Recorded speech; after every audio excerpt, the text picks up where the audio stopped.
Hello everybody, this is Manu S and welcome to another Eternal review video.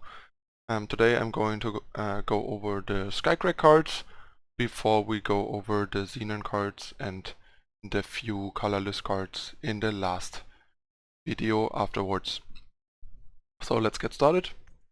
First off we have Champion of Fury, clearly by far the best champion from the new set, really incredibly powerful card.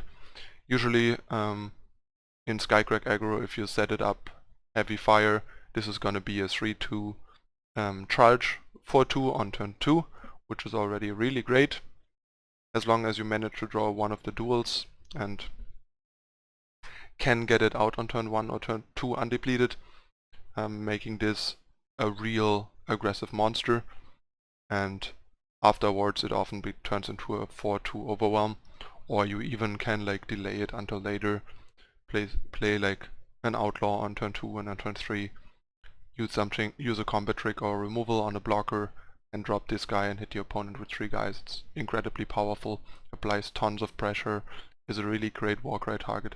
This is one of the main cards that makes Skycrag aggro as good as it is now. In Limited I think it's actually pretty mediocre, since it's gonna be hard to turn on early, and let's say on turn 3 having a 3-2 charge and like one spare power that you may or may not be able to use is not as impressive as in Constructed.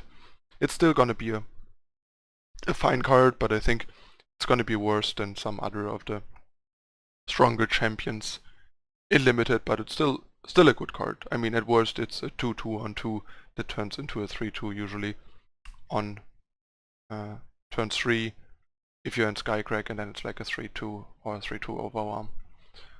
So still not a bad card, but nothing too special in Limited, I would say. Next we have Caleb's Choice, one of the best choice cards, if not the best. Really nice. We basically get a slightly restricted backlash that instead of dealing 2 damage allows you to alternative also ruin single faction relics, which is really nice. Single faction attachments, not relics, sorry. So yeah, this is nice because this still stops most of the things that you would want to stop with backlash. Like I think one of the most notable things it doesn't stop is Great Parliament. The rest is mostly negligible, I think, in my experience. There's some multi-faction stuff like Slay that you can't stop, or Rise, but these things you can indirectly stop, like say for example if they rise for a relic weapon, you can just kill the relic weapon they get unless they get a die show. And yeah, that's the other thing, like this also hits most relevant things other than Starsteel die show basically, which is a bit of an issue, but only a bit of an issue, having the flexibility. And the especially interesting thing here is that they costed it the way I argued for the other cards.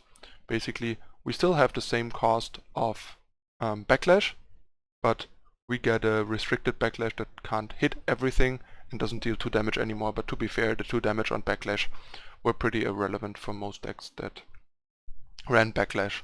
So this is a very well designed and reasonably costed choice, unlike the others, which cost like 2 more, often like 2 more than 1 or 2 more than their than the better versions of the effects would usually cost, making them too bad.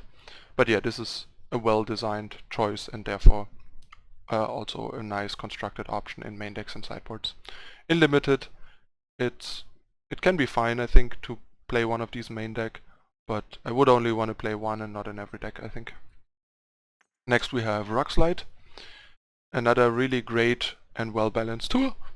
The card's not super powerful, since 2 cost for 2 damage as a fast spell is not a super good rate, but the fact that we can either deal 2 or deal 1 to 2 different targets is really nice. Lets you pop Aegis, lets you clean up small utility units, sometimes 2 for 1 the opponent, or like in combat, kill an X1 and finish off something else that has been blocking. Works especially nice with Greek Draw thanks to the fast spell. So yeah, just a really nice role player in decks of that have fire, access to fire in primal, be they aggressive or defensive even. And same basically goes in limited. It's a really solid or even great card in Skycrag based limited decks. Next we have Clan Hero. This card is actually also, I think, surprisingly good. There's a lot of pretty good aggressive 3-drops in Skycrag. Spark is usually not a problem in an aggressive Skycrag deck. And then basically we get a 5/3 for 3, which is a pretty good rate. So all in all, a very reasonable card. So far I usually chose other 3-drop options over this in my Skycrag Echo deck, but it is very close to like making the card, because this is basically a worse champion of Chaos that has Spark as a condition to be a 5/3 rather than the heavy influence requirements, and for that never gets Overwhelm or Deadly, but all in all is still yeah, a pretty powerful card, I would say. And in limited, I think this is like a premium 3-drop basically in limited. So pick these up on site if you're in Skycrag aggressive draft deck. Next we have Vadius Clanfather. Hits less hard than Clan Hero, but is also super resilient, super hard to stop thanks to the quick draw, synergizes really well with the weapons in the Skycrag deck, and the instant speed like the fast spell, burn spells, and combat trick like Pummel. And if you ever flood it and get to the ultimate, he becomes a beast.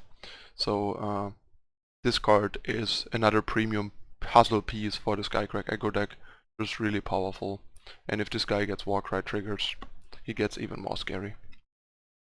And yeah, in limited, he's also a really great card, especially because you're probably more likely to use the ultimate in limited.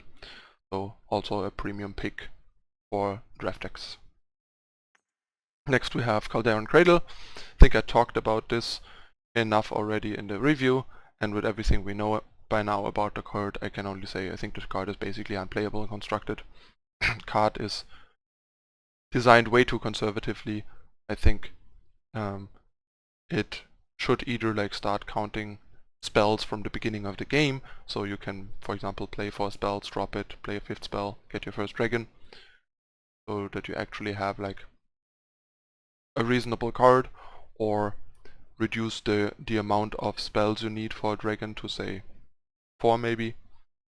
There's a bunch of things you could do, but the way the card is right now, I think 5 spells is so much. There's not even enough cantrips in the game to be realistically likely to get to play this many spells, and especially cheap spells to play them quick enough, then have enough impact, and even getting like a second dragon that matters, and so on. So yeah, the card is just a really big disappointment. In limited it's even worse. I think it's like unplayable. Next we have Hunter's Harpoon. This card I think is not really constructed level card. 4 for +1/+1 and quick draw, plus the potential on hit trigger, is a bit clunky, a bit slow. Decks that would want an effect like this are more on the more aggressive side, I think, and for an aggressive deck this is too expensive for too little board impact and pressure, and drawing cards is just, at this rate, is not worth it usually.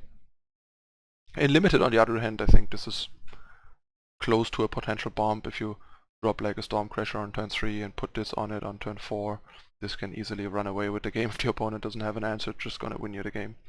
So yeah, in constructed, so far I couldn't find any good use for it. There might be one. The card is not completely unplayable in constructed, I guess. And in limited, this is a powerhouse. Next we have Mortar. I think in constructed this card is fine, not great.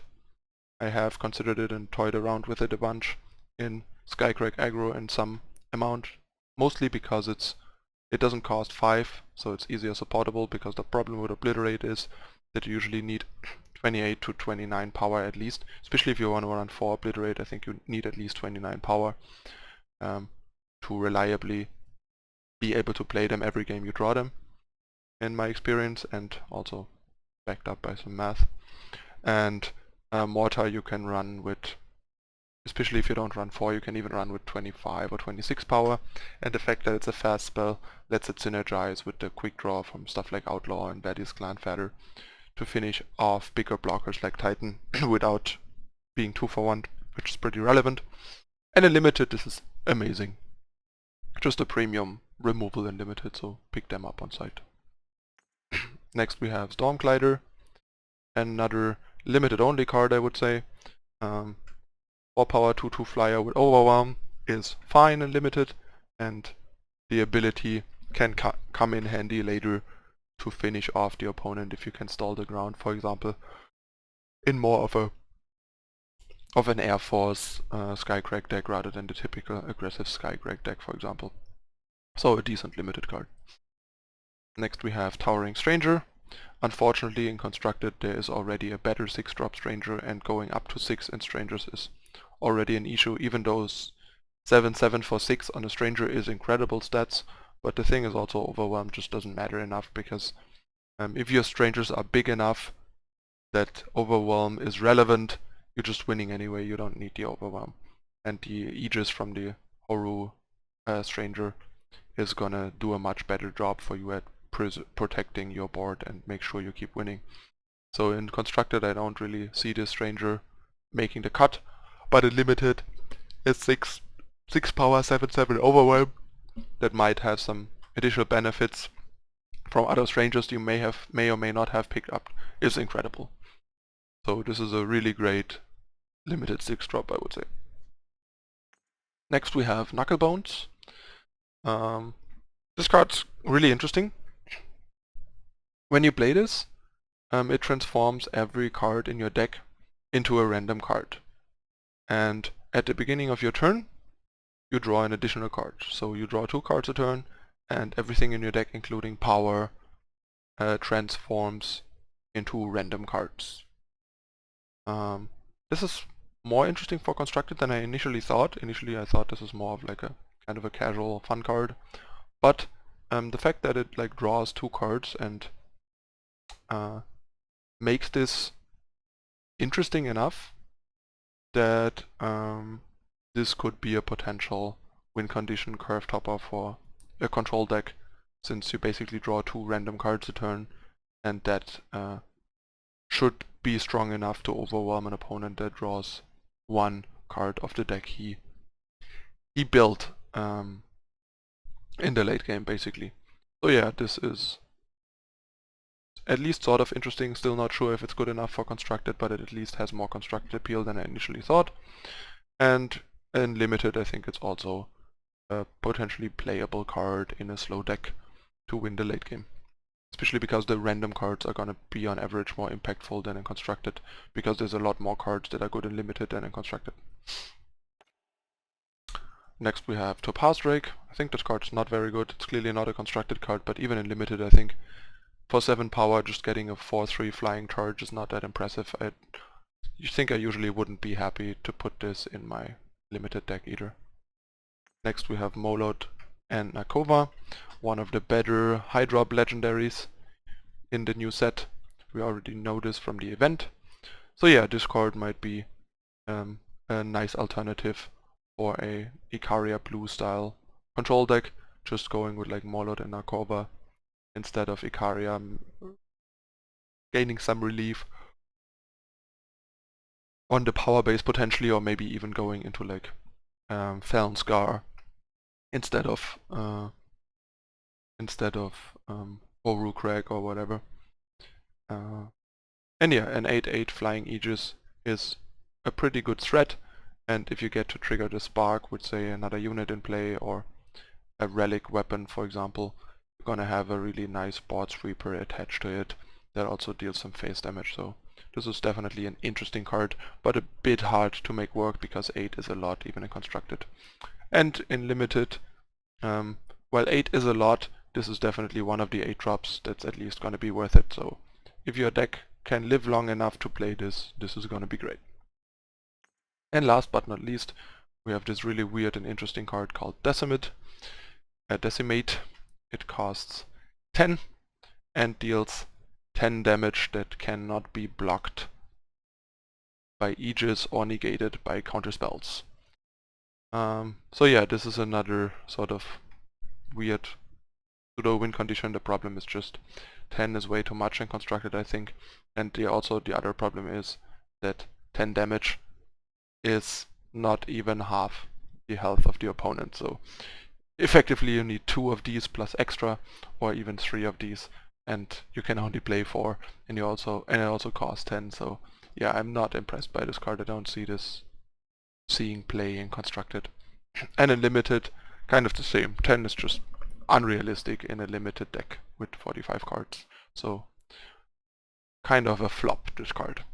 Alright, that rounds out the review of the Skycrag cards. As usual, if you want to support my content and the channel, check the donation link in the description below. And otherwise, please consider to drop a like and subscribe if you found this video interesting, entertaining, and or helpful. And check out my social media for more frequent updates. And see you tomorrow with the remaining cards. Thanks for watching. Bye.